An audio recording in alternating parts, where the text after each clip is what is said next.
Hello viewer, আশা করি আপনারা সকলেই ভালো আছেন। তো আজকে আমরা যে তদবিরটা সম্পর্কে জানব, অবাধ্যকে বাধ্য করা। সেটা আপনার স্ত্রী হতে পারে, সেটা আপনার স্বামী হতে পারে, সেটা আপনার অফিসের বস হতে পারে, সেটা আপনার প্রেমিকা হতে পারে। অর্থাৎ যাকে আপনি বাধ্য করতে চান, আপনি তাকে অনায়াসে বাধ্য করতে পারবেন। অর্থাৎ সে আপনার প্রতি আকৃষ্ট হয়ে থাকবে। আপনি তাকে যেটা বলবেন সে সেটাই করবে।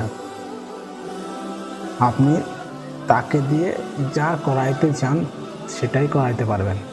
তো একটাই উদ্দেশ্য, আপনি নেক উদ্দেশ্যে করবেন, পাক উদ্দেশ্যে করবেন। তো আশা করি কাজটা সম্পূর্ণ সফল হবে।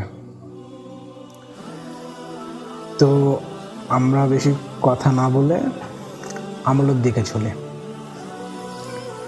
তো স্ক্রিনে দেখতে পাচ্ছেন আমলটি।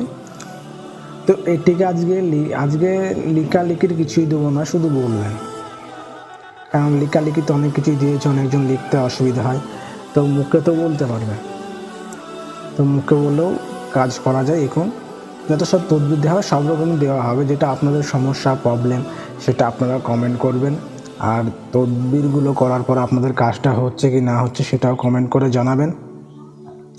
আর আপনাদের কোনটা প্রয়োজন সেটা আমাকে অবশ্যই বলবেন। তো চলে আজকে আমলের দিকে। তো আমলটি আপনারা স্ক্রিনে দেখতে পাচ্ছেন। এই আয়াতটি আমি এর উচ্চারণটা বলে দিচ্ছি। বিসমিল্লাহির রহমানির রহিম। আল্লাহ তাআলু আলাইয়া ওয়া আতিনু মুসলিমিন। আর একবার বলে দিচ্ছি, বিসমিল্লাহির রহমানির রহিম। আল্লাহ তাআলু আলাইয়া ওয়া আতিনু মুসলিমিন। তো আমি আস্তে আস্তে বলে দিলাম। তবুও যদি বুঝতে কোনো অসুবিধা হয় তাহলে আমাকে অবশ্যই আপনারা কমেন্ট করবেন এবং কলও করতে পারেন। আমার অ্যাবাউট সেকশনে আমার সম্পূর্ণ ইনফরমেশন দেওয়া আছে, আপনারা সেখান থেকে আমার সঙ্গে কন্ট্যাক্ট করতে পারবেন।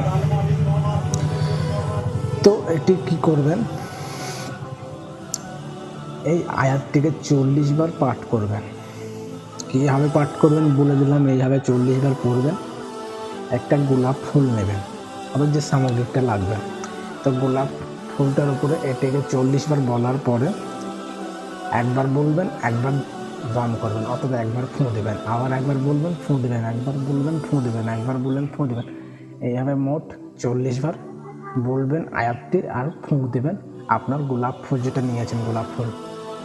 এবার সেটা ওর পর আপনি যাকে শোকাবেন, অথবা যাকে শুকতে দেবেন,